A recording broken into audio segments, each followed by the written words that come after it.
ঈসা আলাইহিস সালাম দাজ্জালকে মারার পরে আরেকটা প্রজাতি বের হবে, এর নাম ইয়াজুজ আর মাজুজ। নাম শুনেছেন? এই যে এই সূরার মধ্যেই আছে, এই সূরা কাহফের কথা বললাম না, সূরা কাহফের পিছনের দিকে আছে ইন্না ইয়াজুজ ওয়া মাজুজ মুফসিদুনা ফিল আরদ। যুলকারনাইন বাদশার কথা পড়বেন, তিনি এই যে দেয়াল নির্মাণ করে দিয়েছিলেন লোহা এবং তামা দিয়ে, মনে আছে, পড়েছেন? আচ্ছা, এই ইয়াজুজ আর মাজুজ যখন বের হবে পৃথিবীর পানি খেয়ে শেষ করে ফেলে দিবে একেবারে। এর এত বেশি হিংস্র হবে যে এদের সাথে লড়াই করার মতো ক্ষমতা কোনো মানুষেরই থাকবে না। এমনকি ঈসা আলাইহিস সালামেরও নয়।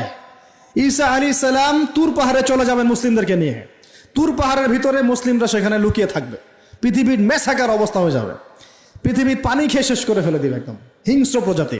তখন ঈসা আলাইহিস সালাম আল্লাহর কাছে দোয়া করবেন, আল্লাহ এই বিভৎস জাতিকে ধ্বংস করো। আল্লাহ রাব্বুল আলামিন তখন ওই ইয়াজুজ আর মাজুজের এই কাঁধে, ঠিক কাঁধের মাঝখানে একটা ভাইরাস জন্ম দিবেন। কি জন্ম দিবেন? ওই যে বলি না মহামারীর ভাইরাস, অমুক ভাইরাস তমুক ভাইরাস, এই ভাইরাস আরও সামনে আছে বাকি এখনো। ওই ভাইরাসে, ওই পোকায়, ওই ব্যাকটেরিয়া বা যেটাই হোক আল্লাহ পাক যাই দিবেন, এতে করে ইয়াজুজ আর মাজুজের পুরো প্রজাতি ধপধপ ধপধপ করে মারা যাবে। মানে এটা ছোঁয়াচে রোগ হবে। কি রোগ হবে? ছোঁয়াচে। ঠিক যেমন আমরা একটু করোনা দেখলাম না, একজন থেকে আরেকজন, একজন থেকে আরেকজন, এরকম জিনিস চলবে আরো বিশ্বে। আর এখনকার নতুন রিসার্চ হচ্ছে ওই সাইবেরিয়া অঞ্চলের যে বরফগুলো আছে না, ওর নিচে এই 1 লাখ বছর, 1.5 লাখ বছর, 2 লাখ বছর আগের ভাইরাসগুলো নতুন করে জায়গা শুরু করেছে এখন। হ্যাঁ, এগুলো বিজ্ঞানীরা বলছেন যে এগুলো আবার কোন দিন জানি পৃথিবীতে আত্মপ্রকাশ করা শুরু হয়। সব কিছুই ঘটবে। বিশ্বটার খুব রহস্য আছে, বিশ্বটার অনেক রহস্য আছে। আল্লাহ পাক এগুলো খেলার ছলে সৃষ্টি করেন নাই, পরীক্ষা। লিয়াবলুয়াকুম আইয়ুকুম আহসানু আমালা, আল্লাহ পাক বলেছেন। এরপরে ইয়াজুজ আর মাজুজের সব প্রজাতি মারা যাবে। নবীজি বলছেন জমিনে কোনো জায়গায় ফাঁকা থাকবে না, সমস্ত জায়গাতেই ওদের দেহ পড়ে থাকবে। আল্লাহু আকবার। এরপরে ঈসা আলাইহিস সালাম আল্লাহকে বলবেন, আল্লাহ জমিনটাকে পবিত্র করে দাও। আল্লাহ পাক কি করবেন জানেন? বড় বড় নখরওয়ালা, বড় বড় নখ আছে, নখ দেখেছেন? বড় বড় নখ, বড় বড় নখওয়ালা একটা স্পেশাল প্রজাতির পাখি আল্লাহ পাঠাবেন। কি পাঠাবেন? পাখি। এটা কোন পাখি, কি নাম আমরা জানি না। ঠিক এরকম করে এই এক শ্রেণীর পাখি আল্লাহ পাঠাবেন যাদের নখগুলো খুব বড় বড় হবে, বিশাল বিশাল নখ। এই নখগুলো দিয়ে তারা দেহগুলোকে উঠাবে, উঠিয়ে নিয়ে কোথায় যে ফেলে দেবে আল্লাহ ভালো জানেন। সুবহানাল্লাহ, আল্লাহু আকবার। আল্লাহ পাক বিশ্বে কত কি বাকি রেখেছেন এখন। এরপরে আল্লাহ পাক কি করবেন জানেন? আল্লাহ পাক বৃষ্টি বর্ষণ করবেন। এত বেশি বৃষ্টি হবে, এত বৃষ্টি হবে, জমিন ধুয়ে পরিষ্কার হয়ে যাবে। হাদিসে আসছে জমিন একদম চকচক করবে, জমিটা পরিষ্কার হয়ে চকচক করতে থাকবে। এরপরে কারণ ওই ভাইরাস তো ধুইতে হবে না, ভাইরাসকে ধুয়ে সাফ করতে হবে। তারপরে ঈসা আলাইহিস সালামের সময়ে বলা হচ্ছে, তার সময়ে একটা ডালিম, ডালিম দেখেছেন কিনা? আনার ডালিম, এই ডালিমের যে খোসা হয় না, এই ডালিমের খোসার নিচে একটা পুরো পরিবার আশ্রয় নিতে পারবে। কি বুঝলেন? এত বড় বড় ফল হবে, এত বরকত হবে জমিনের মধ্যে। কখন বরকত হয়? যখন একটা জনপদের অধিবাসীরা আল্লাহর সামনে আত্মসমর্পণ করে, তখন আল্লাহ বরকত দেন। আমরা কি আত্মসমর্পণ করছি? এই জন্যই তো অর্থনৈতিক মন্দা চলছে। এমনি এমনি নাকি? সুদ খাচ্ছেন, দিব্যি ঘুষ খাচ্ছেন, দুর্নীতি করছেন, জেনা করছেন, মানুষের সম্পদ আত্মসাৎ করছেন, মাপে কম দিচ্ছেন, আবার নামাজও পড়ছেন, মাশাআল্লাহ। তো বরকত কোত্থেকে আসবে? তো বরকত কখন আসে? যখন একটা কওম আল্লাহর সামনে সম্পূর্ণ আত্মসমর্পণ করে। একটা ডালিম হবে, এটা রূপকথা নয়, এগুলা গাল গল্প বলছি না। এই প্রতিটা কথা আল্লাহ পাকের ওহী থেকে আসছে, এর একটা কথা মিথ্যা হবে না ইনশাআল্লাহ তাআলা। বিশ্ববাসীরা দেখবে একটা ডালিমের নিচে একটা পরিবার আশ্রয় নিতে পারবে। এত স্পেসিফিকলি বলা হয়েছে হাদিসগুলোতে।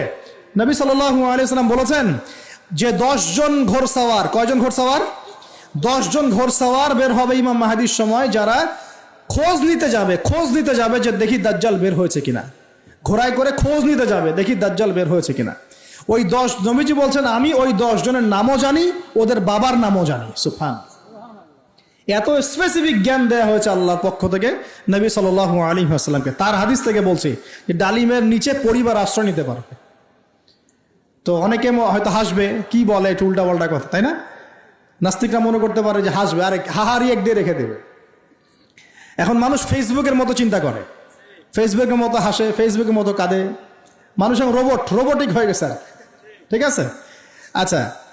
তো এরপর কি? এরপরে বরকতের এই সময়টা শেষ হয়ে যাবে কখন? যখন মানুষ আবার সেই জেনা, পাপ, শিরিক, কুফর এগুলোতে লিপ্ত হবে। আল্লাহ রাসূল বলছেন এমন একটা মানুষও বাকি থাকবে না, একটা মানুষও না যে খালি লা ইলাহা ইল্লাল্লাহ কালিমাটা পড়তে জানে, এমন একটা মানুষও বাকি থাকবে না। বলেন নাউজুবিল্লাহ। ওরা হবে এই পৃথিবীর সবচেয়ে নিকৃষ্ট মানুষ। ওদের চেয়ে নিকৃষ্ট কোনো মানুষ এই পৃথিবীতে হবে না। এখনো কি এরকম সময় আসছে? আসে নাই। এখন কি লা ইলাহা ইল্লাল্লাহ আছে না?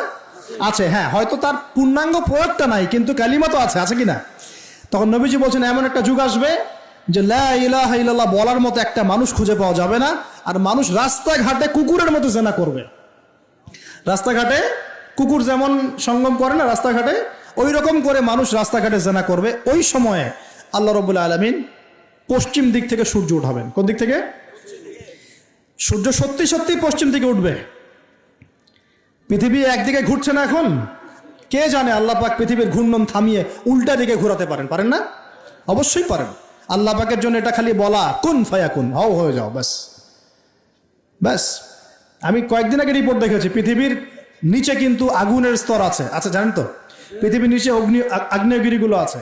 পৃথিবীর ভিতরেও একটা ঘূর্ণন হয়, সেই ঘূর্ণনের দিক পরিবর্তন হচ্ছে দিন দিন, এমনটা রিপোর্ট এসেছে। দেখেন, আপনি ইন্টারনেট ঘাটাঘাটি করেন, দেখেন। আর অনেকে রিপোর্ট করছে যে পৃথিবী আগে যে গতিতে ঘুরতো, এখন পৃথিবীর ঘূর্ণন গতি একটু বেড়ে গেছে। দেখেন রিপোর্ট, দেখেন। ঘূর্ণন গতি বেড়ে যাওয়ার মানে হচ্ছে টাইম দ্রুত পাস করবে। আর শেষ জামানার হাদিস এটাও আছে যে সময় দ্রুত পাস করবে, আছে না? এটা হাদিস আসছে। তো প্রিয় ভাইরা, এই সময়ে মানুষ খারাপ হওয়া শুরু করার পরে এমন খারাপ হবে আল্লাহর নাম নেওয়ার মতো কোনো মানুষ থাকবে না, আল্লাহ আল্লাহ বলার মতো কোনো মানুষ থাকবে না। তখন পশ্চিম দিক থেকে সূর্য উঠবে। কিভাবে কিয়ামত হবে? নবীজি বলছেন একজন ব্যক্তি পানি খাওয়ার জন্য পাত্রটাকে মুখের সামনে নিবে, পানি গিলতে পারবে না, কিয়ামত হয়ে যাবে। নাউযুবিল্লাহ। ইযা ওয়াকাআতিল ওয়াকিআ লাইসা লিওয়াকাআতিহা কাযিবা আল কারিআতু মাল কারিআ ওয়া মা আদরাকা মাল কারিআ। আছে না? আম্মা ইয়াতাসাআলুন আনিন নাবাইল আযীম। কত সূরা আছে কিয়ামত সংক্রান্ত, পড়ে দেখেন। ইযা যুলজিলাতিল আরদু জিলজালাহা ওয়া আখরাজাতিল আরদু আসকালাহা ইযা শামসু কুবিরাত ওয়া ইযা নুজুমু কাদারাত। এই সূরাগুলো পড়ে দেখেন।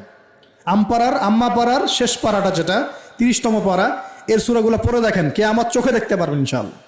সিংহায় ফুঁক দেওয়া হবে।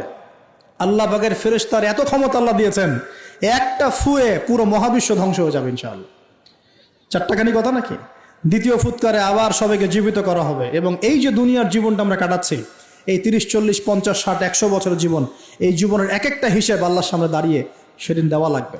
অতএব এই দুনিয়ার জীবনটাতে প্রস্তুতি গ্রহণ করি, 5 ওয়াক্ত নামাজ পড়ি, যাকাত দেই, কালিমা বোঝার চেষ্টা করি, আল্লাহ তাওহীদ শিখি, জানি, বুঝি, নবীর সুন্নত অনুযায়ী আমল করি, হালাল খাই, পরিবার গড়ি, মানুষকে সৎ কাজের দাওয়াত দেই, অসৎ কাজে নিষেধ করি, ইসলামকে আল্লাহর জমিনে প্রতিষ্ঠা করার চেষ্টা করি।